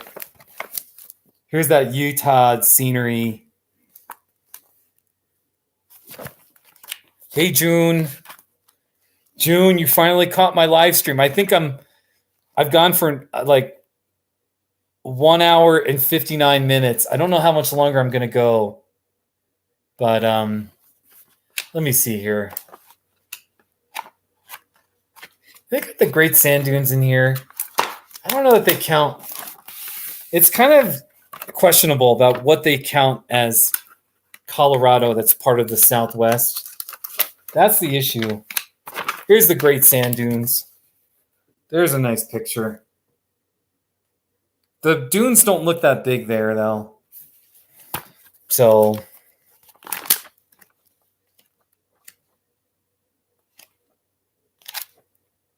Anyway, trying to find good pictures. Something in here.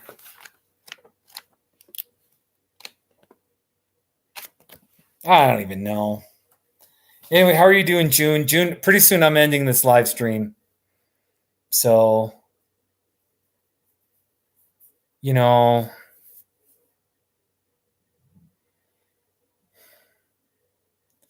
Bill, it's good to see you. Bill, take care of you. Thank you for listening. Well, I appreciate you listening there.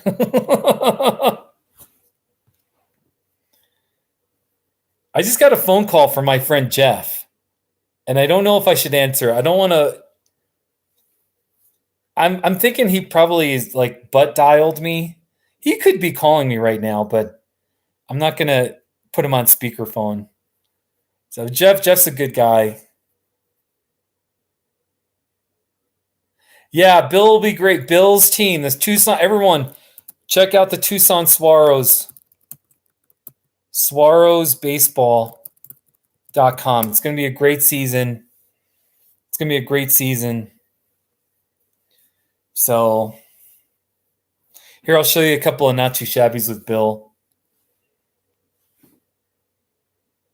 Good old, here's a.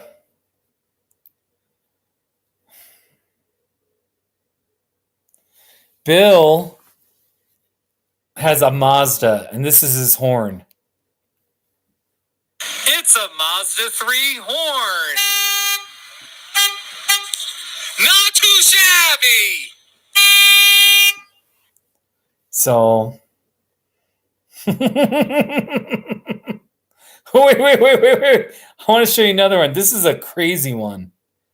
This is a crazy, not too shabby. This was summer of, I don't know what, year and a half ago. I was in Bill's car. Riding in my friend Bill's car. Not too shabby.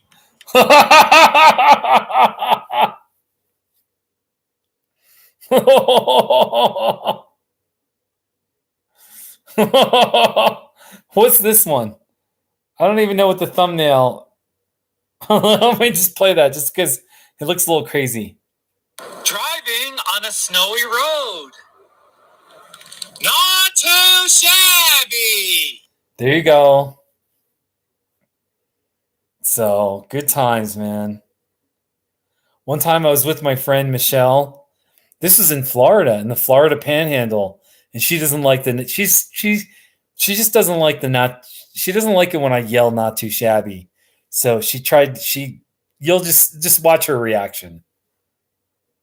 Driving with my friend Michelle. Not too shabby.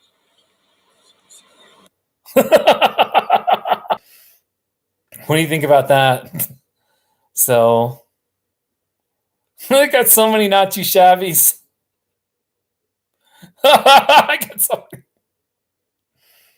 I just have these random ones like this auto repair shop. It's Usaina's Auto Repair. Not too shabby. It was an abandoned building. So maybe that was kind of shabby. So how about a $50 bill? It's a $50 bill. Not too shabby. So anyway, Zog, do you have any final requests? I'm gonna cut it pretty soon. You were really generous with the super chat, the donation. So yeah, here's one. I was in a car, went with hail coming down. This was last summer, and I did a not too shabby. It's droplets of hail hitting my car. Not too shabby.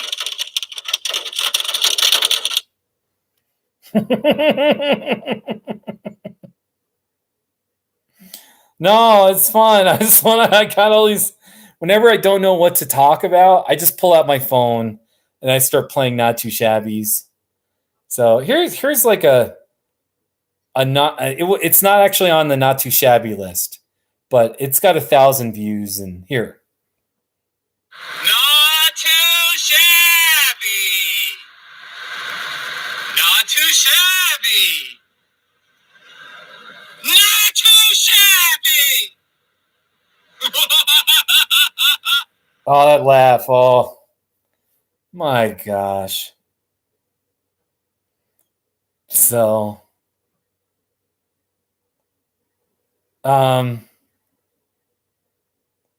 driving with Mike Cisneros. Driving in Globe with my friend Mike.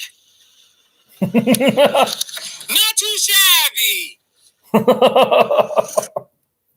All right, you're gonna head out. All right, we're gonna close. Hey, thank you for everyone who watched. I got pictures of the pictures and the books. We talked about a bunch of things. Zag actually got me talking about Christianity and a lot of stuff there. So good job. And signing off.